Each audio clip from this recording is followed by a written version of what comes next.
Question 1.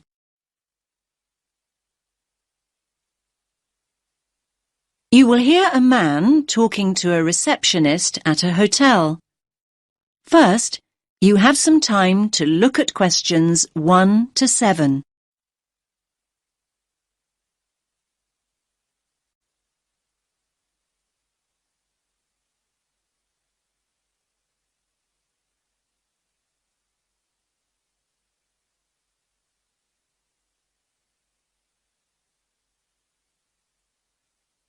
Listen carefully to the first part of the conversation and answer questions 1 to 7. Good evening, sir. Do you have a reservation? Yes. Let me just check I've got everything. Sorry. Yes, a reservation. It's in the name of Hartley, Martin Hartley. Let me see. Oh, yes. Here it is. That's for 3 nights. Yes, that's right. Do you need my passport? I just need to take the number as a form of ID. No problem. Now, can I just ask you to fill in this registration form, please? Actually, no. You see, I've broken my wrist. Yes, I noticed that. I'm afraid form filling is something I can't manage right now. Not without a lot of pain, anyway. Oh, dear. I'm sorry, sir. But don't worry. I can complete the form for you. That's very kind of you. What do you need to know? Well, let's start with your name, of course. So that's Martin, Hartley. That's Hartley. Thanks. And your address? 45 Carlisle Way. Could you spell Carlisle for me? Sorry. It's Carlisle.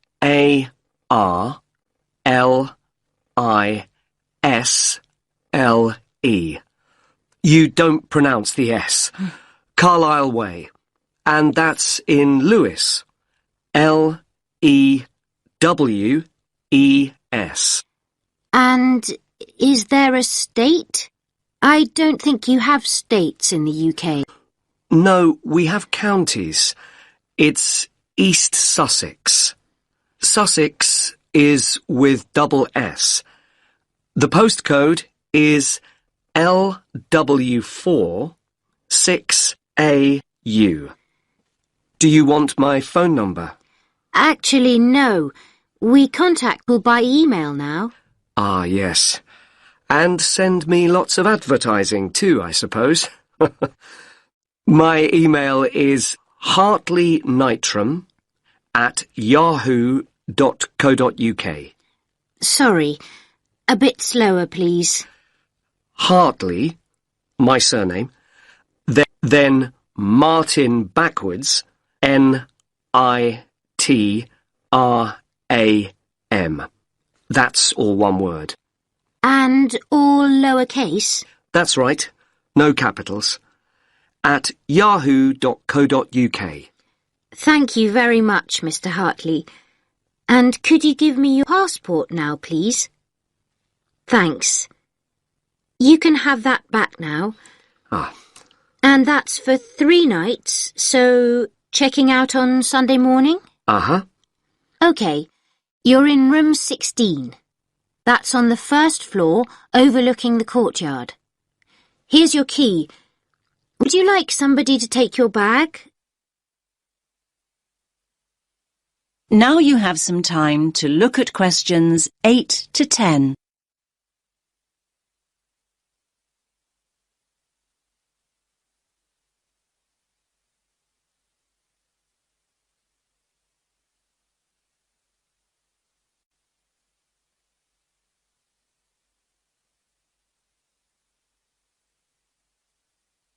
Now listen to the next part of the conversation and answer questions 8 to 10.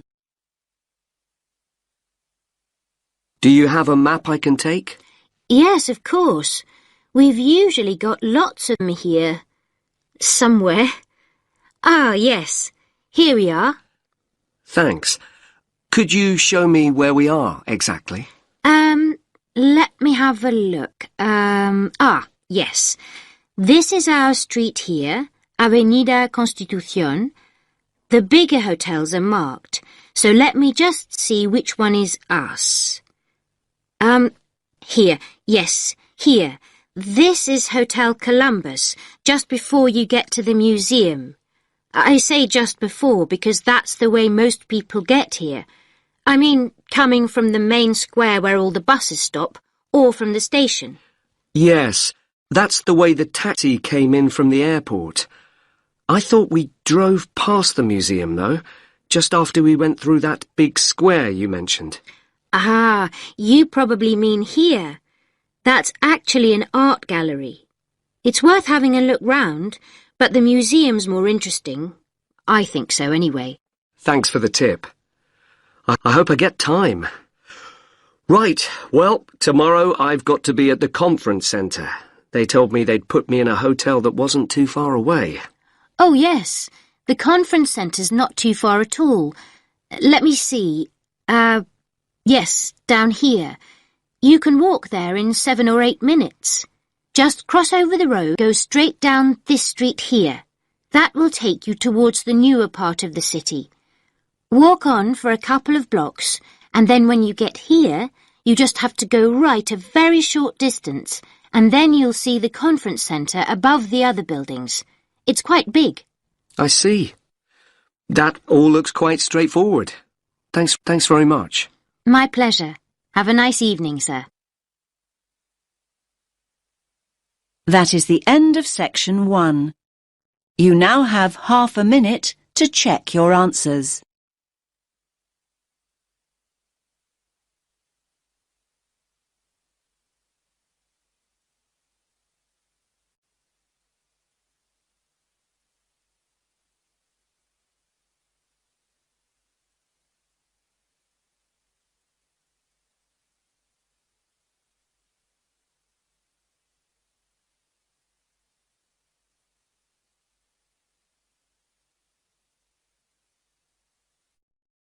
Now turn to section 2.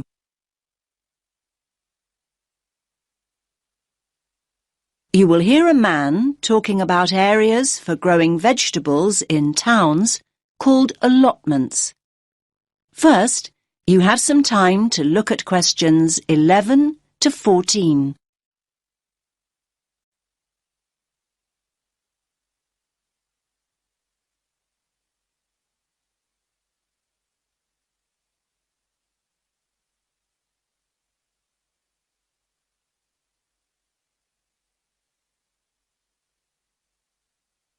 Listen carefully to the first part of the talk and answer questions 11 to 14.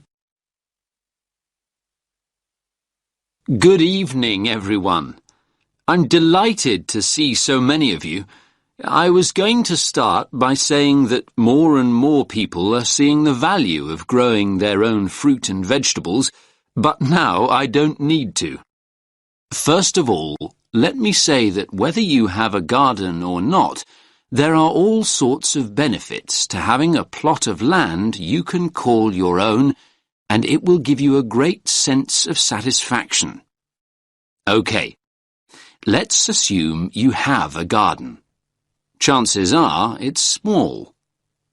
Most gardens in cities are hardly big enough for a few pots of herbs and a couple of rows of beans. Now that's where allotments come in. A typical plot is around 250 square metres, big enough to feed the family for a year. Big enough, too, to grow a whole range of vegetables, fruit as well perhaps, not just cabbages and potatoes. Moving on to the social aspects of an allotment. How many people can say their garden is a meeting place? You might chat with your next-door neighbour every now and again, but allotments are notorious communal hives. There are usually between 10 and 30 plots on any allotment site, and they bring together people from all sorts of social backgrounds. Where else do you find a lawyer deep in conversation with a lorry driver? There's often a great sense of camaraderie, with initiatives to involve the wider community, including the less able, the retired, and the unemployed. In urban areas nowadays, people may have a tiny yard or a balcony, but it's not a garden. An allotment is a huge recreational asset for anyone in that situation. First of all, there's the exercise. Renting an allotment costs around £30 a month.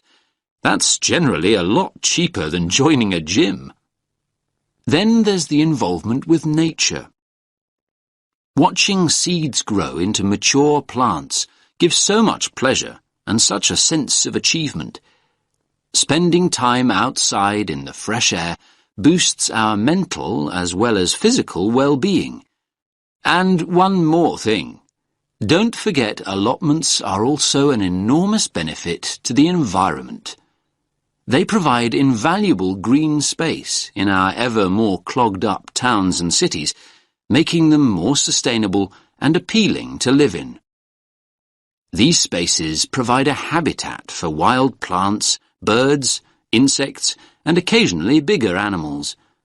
What's more, locally grown food doesn't have to be transported long distances, and that helps to reduce road traffic and hence pollution. Now you have some time to look at questions 15 to 17.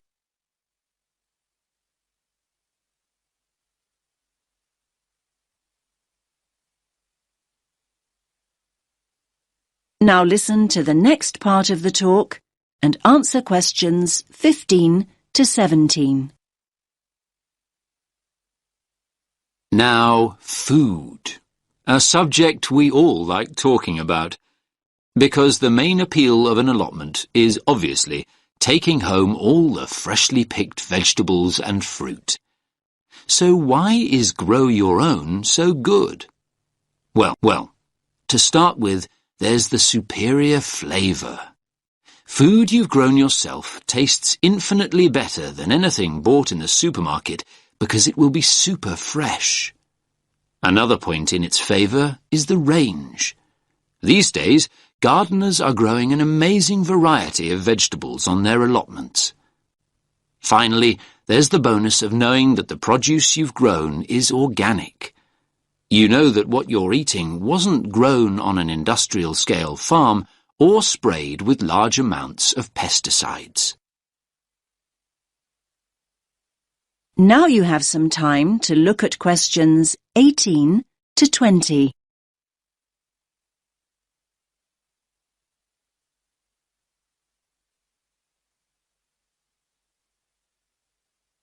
Now listen to the next part of the talk and answer questions 18 to 20. Now I'm going to show you a typical allotment from the site closest to here on Finley Road. Let me just get this image up. That's it. Can everyone see? So, as you can see here, each plot has a fence around it and its own gate.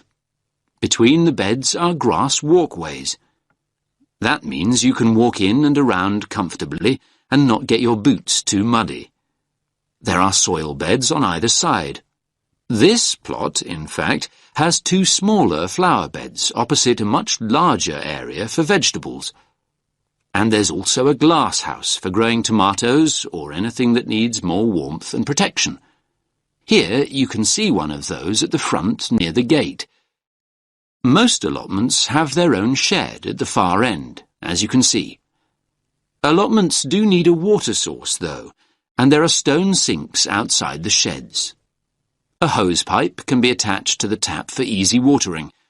Some of the plots have a pond, though they're not always popular as they tend to attract insects. And this plot has a compost bin at the end opposite the shed for recycling organic waste. Right. So, how to go about getting an allotment? That is the end of section 2. You now have half a minute to check your answers.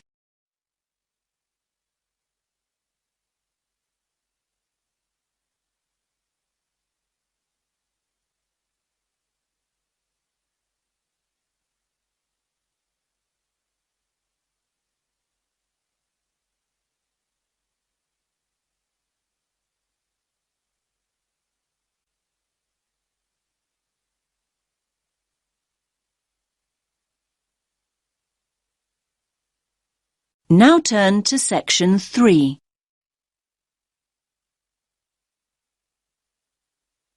You will hear 2 students and a tutor discussing their plans for next year. First, you have some time to look at questions 21 to 24.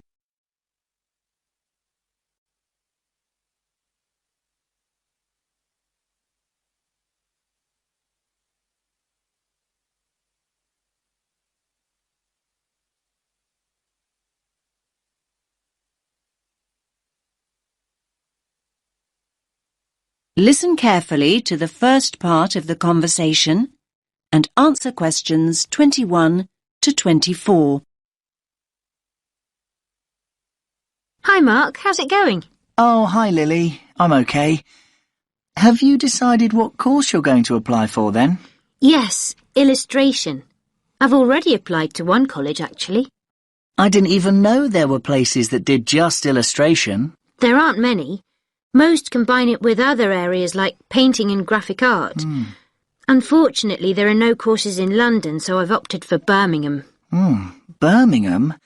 I'm not sure I'd want to study there. Well, from what I've heard, you're thinking of not studying anywhere, Mark.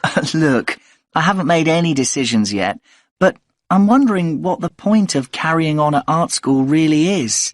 I mean, why not just get a studio and paint? Aren't you enjoying art school now, then? Yes, I am, but this is a foundation course, isn't it? I wanted to try out all the different areas. You know, sculpture, computer graphics, a bit of everything. Now I know that I really just want to paint, though. I may as well get a studio and do it. There's nothing more for you to learn, then. I didn't say that. This isn't all about a fear of being rejected, is it? I mean, I know you hate applications and interviews and so on. You're not looking for a way out of all that, are you? No, of course not. I'm no more scared of rejection than anyone else. I mean, people not buying your work, that's real rejection, isn't it? Now you have some time to look at questions 25 to 30.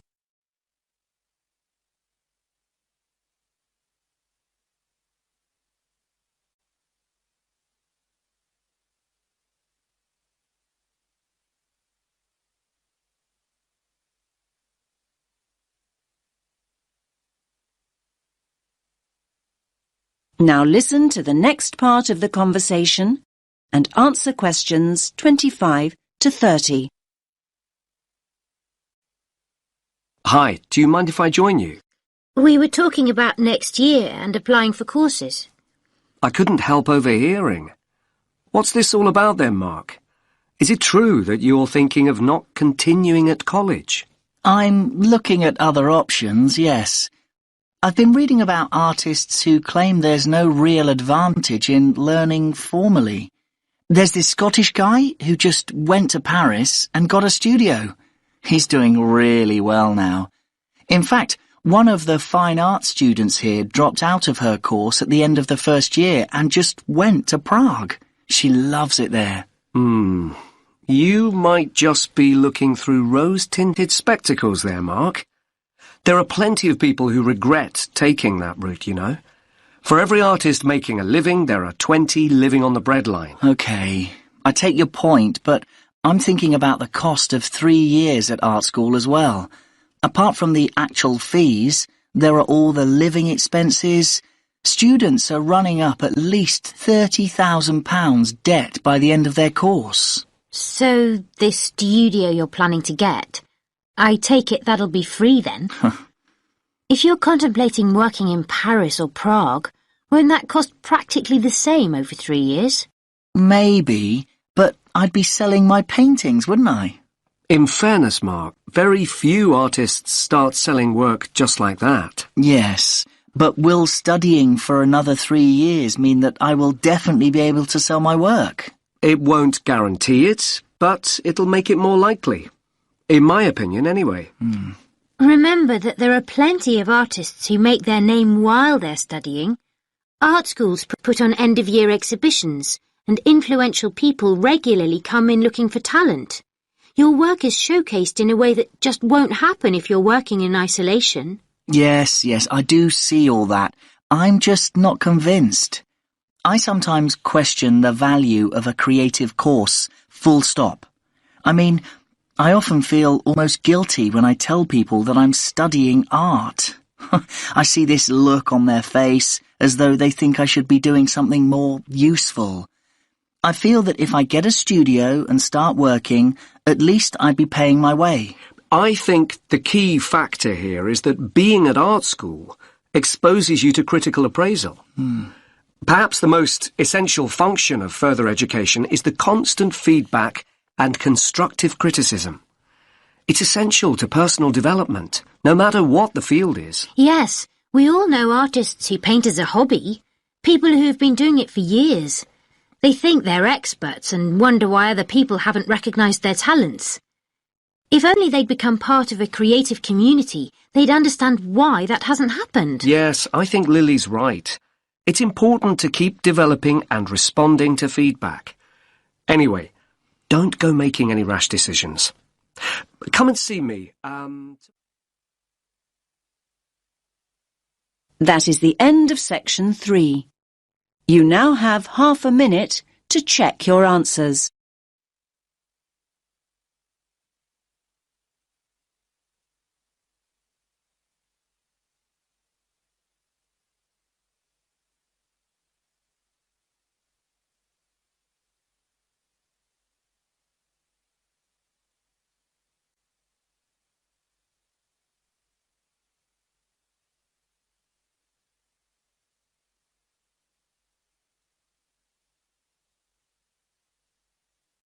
Now turn to section 4.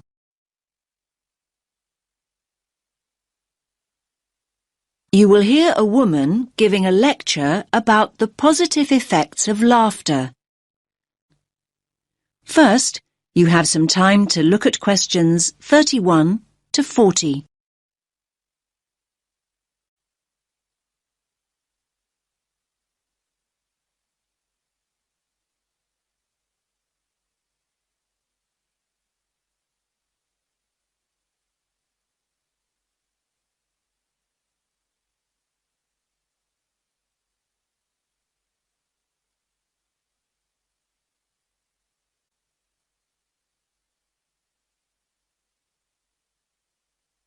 Listen carefully to the lecture and answer questions 31 to 40. Good morning, everyone. I do hope you didn't get too wet getting here this morning. The subject for my talk, I think we could all do with some to take our minds off this atrocious weather, is laughter. The laughter I want to look at is specifically related to psychological therapy and the treatment of physiological disorders, something we've been looking at over the last week or so. Now, when we start talking about psychological therapy, laughter isn't something that immediately springs to mind. Therapy is a serious business, and it's generally approached with an appropriate degree of seriousness. After all, people seek treatment and enter therapy for serious reasons. They're often at critical junctures in their lives, and they need professional help. The question is, how is it that laughter can be such a vital part of the therapy process? It's normally identified with humour, and thus generally deemed appropriate only in lighter, more frivolous circumstances, when it's acceptable to find a situation funny. Perhaps this is why so many people in the medical world feel that laughter's frequently misunderstood and undervalued as a cathartic, healing process.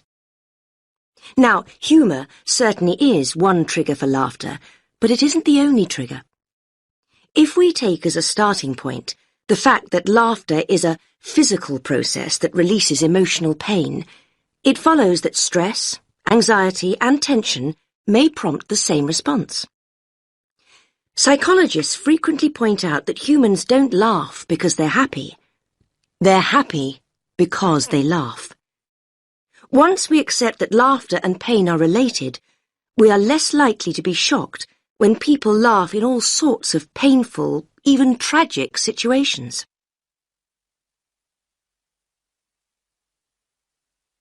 Cathartic psychotherapy utilizes laughter as an essential medium for healing emotional pain. It's specific to the release of anger, fear, and boredom. When people laugh, they free themselves of painful feelings.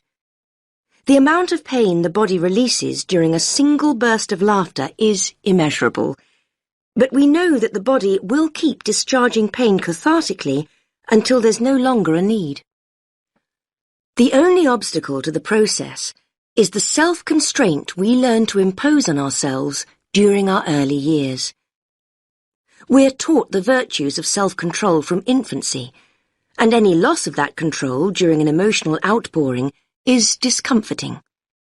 We fail to realize that when we lose control, we actually gain in many other ways. Our cultural preference for processing feelings cognitively, instead of feeling them physically, maintains and prolongs emotional distress. Patients who have had upbringings during which feelings were suppressed may have quashed their ability to laugh, cry, and become angry. Clinicians can help individuals regain these cathartic processes, enabling them to release deep-rooted emotions that may be an obstacle to happiness. Only now has research begun to validate the notion that emotions are stored in the body rather than the mind. Recently developed cathartic techniques allow practitioners to teach patients how to access their hidden emotions and release them. The more catharsis the patient experiences, the more rapidly he or she progresses through the healing process. Laughter is probably the least threatening cathartic process, at least to the person expressing the laughter, and so it has an essential role. It's often a stepping stone to other forms of emotional release, like crying or showing rage. So why, you might ask, has the mental health community been so slow to accept laughter as a healing tool? Well, for reasons I've already outlined. Like any expression of the true self, laughter is radical and revolutionary, and laughing at what is seemingly misfortune upsets conformity. We in the medical professions must challenge the antiquated view that adult laughter is silly and inappropriate. We have to ensure that patients don't reject the healing power of their laughter, in the fear that others will see them as making light of their issues. Traditionally, mental health practitioners have viewed laughter as a way of hiding painful emotion. In contrast, cathartic psychotherapy understands that laughter releases emotion. Through laughter, feelings erupt from within into the outside world. If people suppress laughter, they also stifle the release of pain. The catharsis of laughter doesn't change people's circumstances, but it does change the way people relate to those circumstances. It enables them to take a different view, a view from which terrible misfortune can seem so much more bearable. This allows people to remember, to feel, and to explore without fearing that they'll be trapped by what they can't control. Life's most tragic events often have an essence of absurdity, and this can be the trigger point for laughter. Some people deal with emotional pain instinctively and come along to therapy already laughing and crying. There are many others, however, that need assistance. That is the end of section 4. You now have half a minute to check your answers.